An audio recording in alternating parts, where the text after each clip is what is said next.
समर्थ आली. श्री स्वामी समर्थांच्या कृपेचा अनुभव खूपच अलौकिक आहे. भगवते वसुदेवय. श्री स्वामी समर्थ. सर्व स्वामी भक्तांचे पुन्हा एकदा खूप खूप मनापासून स्वागत आहे. स्वामी भक्तांनो, आज आपण मुंबई येथील रहिवासी असलेल्या ताईंचा खूप रोमांचक असा अनुभव त्यांच्या शब्दामध्ये बघणार आहोत. चला तर मग वेळ न लावता या सुंदर अशा अनुभवाला सुरुवात करूया. ताई म्हणतात, सर्वप्रथम सर्वांना श्री स्वामी समर्थ. माझ्या जीवनाचे सूत्रधार असलेले भगवान श्री स्वामी समर्थ महाराज यांच्या चरणी कोटी कोटी प्रणाम. स्वामी भक्तांनो, आज मी स्वामींच्या प्रेरणेने, स्वामींच्या इच्छेने तुमच्यासोबत मला आलेले स्वामींचे दिव्य असे अनुभव शेअर करत आहे. वर्णिता समर्थांचे गुण नाना दोष होती दहन, सांगता वाचता ऐकता वक्ता श्रोता दोघेही. हे स्वामींनी जेव्हा त्यांच्या चरित्रात सांगितलं, ही ओळ मी जेव्हा ऐकली ताईच्या अनुभवातून, त्यावेळेस मलाही कुठेतरी फील झालं की नाही, आपला अनुभव सांगायला पाहिजे. आपल्या ज्या कोणी ताई बहिणी असतील त्यांना जर एक नवी दिशा आशा मिळाली तर आपण का बरं आपला अनुभव सांगायचा नाही. म्हणून मी हा अनुभव स्वामींच्या इच्छेने आज येथे सांगत आहे. मी मुंबई येथील रहिवासी आहे. माझं माहेर ठाणे येथे आहे. सर्व काही अनुकूल, सर्व व्यवस्थित सुरू होतं. मी स्वामींच्या सेवेत कशी आले ते तुम्हाला सर्वप्रथम सांगते की स्वामींच्या सेवेत येण्याचं कारण आणि स्वामींनी मला कसं सेवेत घेतलं. काय झालं स्वामी भक्तांनो, माझे मिस्टर खूप छान कंपनीमध्ये जॉबला होते. सर्व काही व्यवस्थित सुरू होतं. पण अचानक माझ्या सासूबाई ह्या खूप आजारी पडल्या.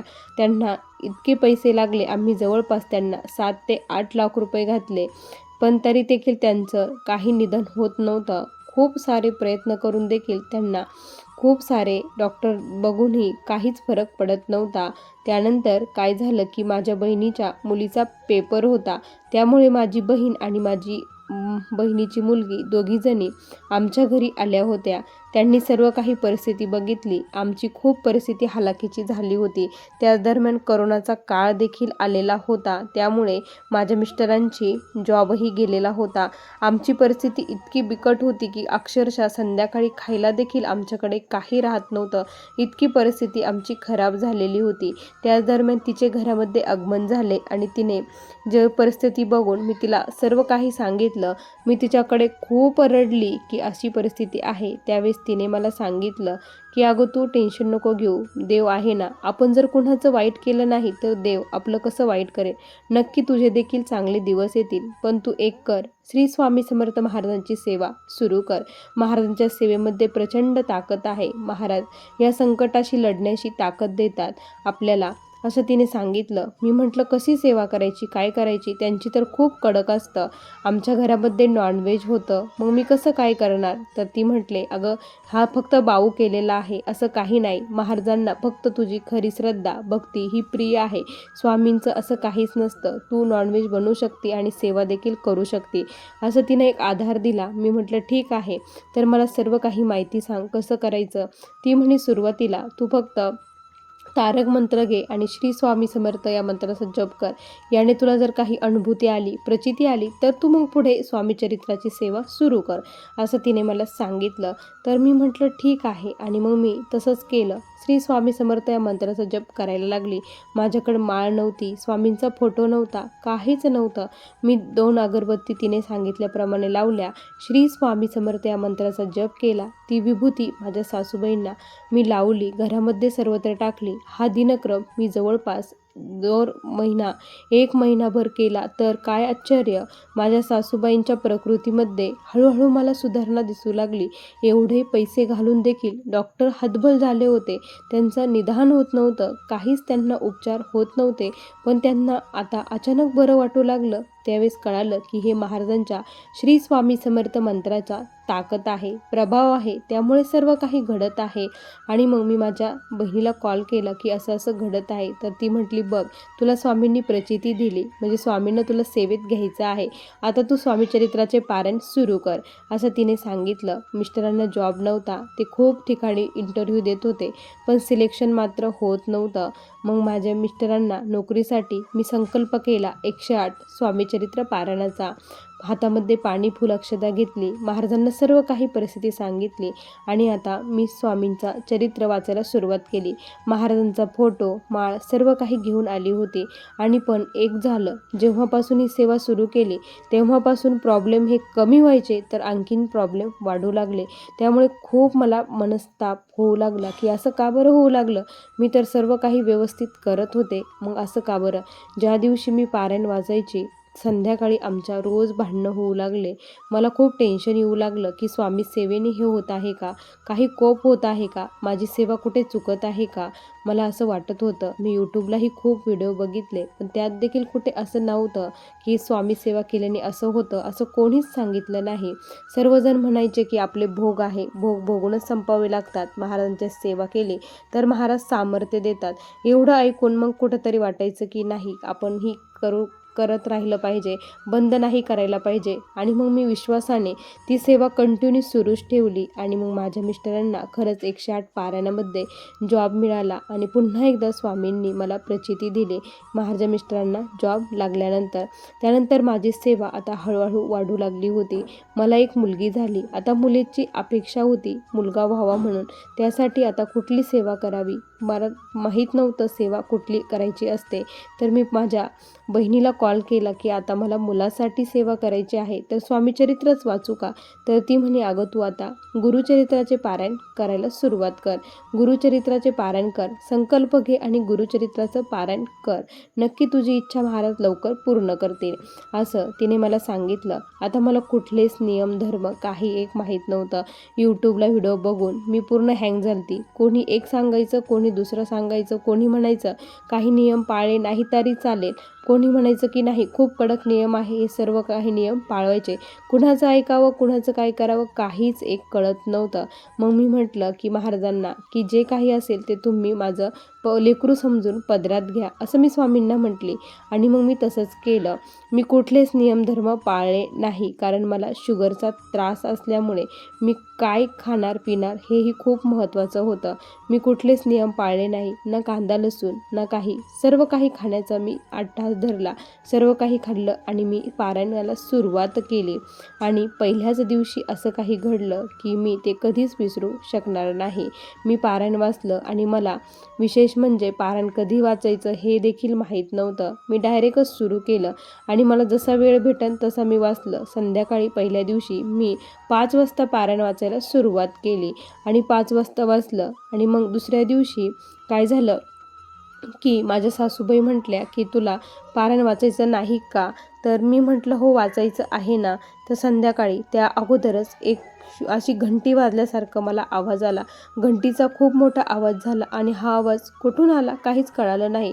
घरामध्ये कोणीच नव्हतं. सासूबाईही बाहेर फिरायला गेल्या होत्या, सासरेही मिस्टर मुलंही बाहेर खेळत होते, मी एकटीच होती. घंटीचा आवाज कुठून आला कळालं नाही. मला भीती वाटली थोडीशी, म्हटलं काही नाही. आणि त्यानंतर तिसऱ्या दिवशी स्वामी भक्तांनो घरामध्ये प्रचंड मोठा साप घरामध्ये आला. इतका मोठा साप होता की तो साप बघून प्रत्येकाला भीती वाटत होती. तो साप डायरेक्ट टॉयलेटमध्ये गेला होता. मी तो जाताना बघितला. मला खूप भीती वाटली. आता मुलं जर आले तर काय करायचं, असं कसं झालं, का बरं झालं काहीच कळेना. कोणी म्हणायचं की पारायण चालू आहे म्हणून महाराज दर्शनासाठी येतात, पण घरातील कोणीच विश्वास ठेवायला तयार नव्हतं.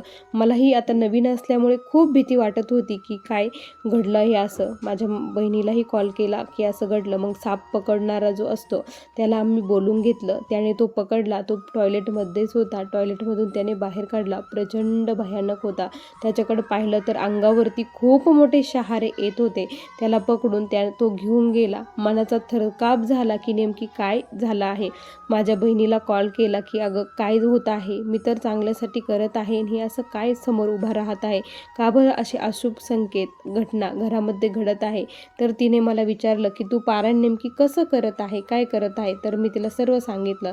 ती म्हणे अगं सर्व नियम धरून पारायण करायचं, कारण हा गुरुचरित्र म्हणजे चौथा वेद आहे, तू कसं असं त्याला पारायण करू शकते 5व्या वेदाचं. तर मी म्हटलं की अगं माझ्याकडून हे झालं, पण आता तू मला व्यवस्थित सांग कसं करायचं. तर ती म्हणे 4च्या नंतर वाचन करायचं नाही, 12 ते 12:30 बंद ठेवायचं, त्यानंतर कांदा लसूण वर्ज कर, कांदा लसूण खाऊ नको, कारण कांदा लसूण खाल्लं की तामसिक वृत्ती तयार होते, त्यामुळे कांदा लसूण खायचा नसतो. आणि भात देखील एक जे काही मांसाहार आहे ते खाल्ल्यासारखं होतं, म्हणून भात देखील खायचा नाही, असं तिने मला सांगितलं. आता मी काय खाऊ तिला म्हटलं, तर ती म्हणे तू काही खा, दूध भाकरी खा, पण आता व्यवस्थित पारायण कर, त्यानंतर काहीच होणार नाही, असं ती म्हटली. मग मी म्हटलं ठीक आहे. माझं पहिलं पारायण असंच गेलं. त्यानंतर आता संकल्प 3 पारायणाचा होता, पण दुसरं पारायणाच्या वेळेस मी सर्व नियम धर्म पाळले. कुठलाच नियम मी असं हे केला नाही. संध्याकाळी पोथीजवळच झोपायची, सकाळ संध्याकाळ नैवेद्य दाखवणे, आरती करणे, त्यानंतर जे काही होतं ते सर्व काही मी नियमधर्म पाळून केलं. कांदा लसूण देखील खाल्ला नाही. आणि दुसऱ्या पारणाच्या शेवटीच मला कळालं की मी जेव्हा हॉस्पिटलला गेले तर मला गुड न्यूज आहे असं कळालं. महाराजांवरती विश्वास ठेवला, आम्ही चेक वगैरे काहीच केलं नाही. आणि खरंच स्वामींच्या कृपेने आणि त्या गुरुचरित्राच्या पारायणाने स्वामींनी मला फळ दिलं आणि मला पुत्रप्राप्ती झाली. स्वामींच्या कृपेने मला मुलगा झाला. सर्वांना खूप आनंद झाला. एक मुलगा आणि एक मुलगी, आता सर्व काही आनंदित आहे. स्वामी भक्तांनो, मी खूप आनंदात होते की स्वामींनी माझी इच्छा पूर्ण केली. त्यानंतर मला खूप आनंद, सर्व काही सेवा वगैरे सर्व व्यवस्थित सर्व चालू होतं.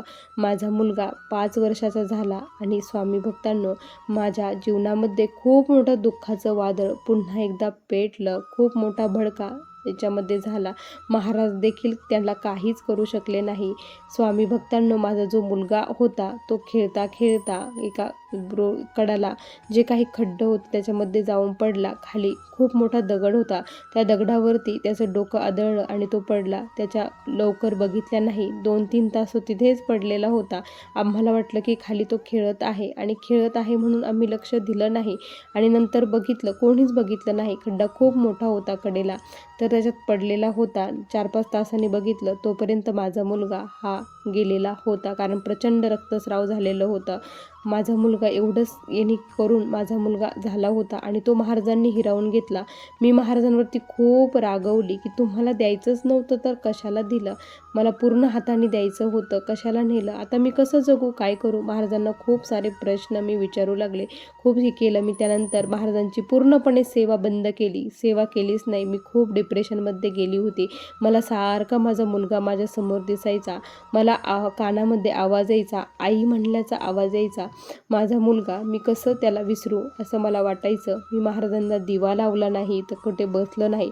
स्वामींनी एक दिवस माझ्या स्वप्नात येऊन मला माझ्या मुलाच्या रूपामध्ये दर्शन दिलं. माझा मुलगा, एक क्षण मला माझा मुलगा दिसायचा, एक क्षण महाराज दिसायचे. पण मग मी म्हटलं की महाराज असं काय, तुम्ही तर सर्व आहात, माझे मुलगा आहात, माझं आई आहात, वडील आहात, सर्व आहात, पण जो होता त्याला तुम्ही न्यायला नव्हतं पाहिजे. त्यावेळेस त्याने मला सांगितलं की जे काही विधी लिखित आहे ते कोणालाच चुकलं नाही, ते भोगावंच लागतं.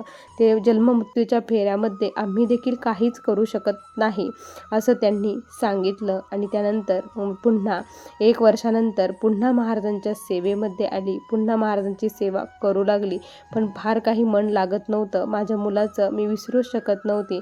त्यानंतर माझं पिशवीचं देखील ऑपरेशन झालेलं होतं. माझी पिशवी त्यानंतर काढून टाकली होती, तीही खराब झालेली असल्यामुळे पिशवी काढली. आता माझ्या मुलाचा होण्याचा चान्स पूर्णपणे बंदच होता. मिस्टर पण चांगले आहेत, त्यामुळे काही वाटत नाही. मिस्टरांनी सांगितलं की तू टेन्शन घेऊ नको, मी दुसरं लग्न करणार नाही, आपल्याला एक मुलगी आहे, बस झाली. काहींना ते पण नाही, याच्यावरती समाधान आपण राहायचं आहे. स्वामींना आता एकच प्रार्थना करायची की आपल्या दोघांचं आयुष्य तिला द्या, तिला खूप म्हणजे खूप आनंदी ठेवा, एवढंच स्वामींकडे मागायचं आणि स्वामींची आता सेवा करायची. मिस्टरांनी हे सांगितलं आणि तेच आम्ही केलं. आम्ही आता माझ्या मुलीमध्येच माझ्या मुलालाही बघतो आणि मुलीलाही बघतो. महाराजांमध्ये तर सर्व काही आहे सामावलेलं, पण महाराज खरंच असं करायला नव्हतं पाहिजे. मला आज देखील वाटतं की स्वामींनी असं करायला नव्हतं पाहिजे. एवढ्यांना वाचवतात, एवढ्यांना छान छान अनुभव देतात, मग माझ्याही मुलाला वाचवलं असतं तर मला खूप बरं वाटलं असतं. पण ठीक आहे, चला काही जे होतं ते चांगल्यासाठीच होतं, आपल्यासाठी जे चांगलं आहे तेच स्वामी करतात असं म्हणायला देखील हरकत नाही. पुढे काहीतरी वेगळं घडणार असेल, म्हातारपणाला काहीतरी वाईट आमच्यासोबत घडणार असेल, त्यामुळे अगोदरच स्वामींनी केलं असेल असं म्हणायला देखील हरकत नाही. स्वामी भक्तांनो, असे मला हे आलेले स्वामींचे अनुभव होते. श्री स्वामी समर्थ. बघा स्वामी भक्तांनो, किती सुंदर अनुभव आहे ताईंचे. तुम्हाला हे अनुभव कसे वाटले नक्की कमेंटमध्ये कळवा. पुन्हा भेटूया अशाच सुंदर अनुभवासोबत. तोपर्यंत सर्वांना श्री स्वामी समर्थ. जय जय स्वामी समर्थ. श्री गुरुदेव दत्त.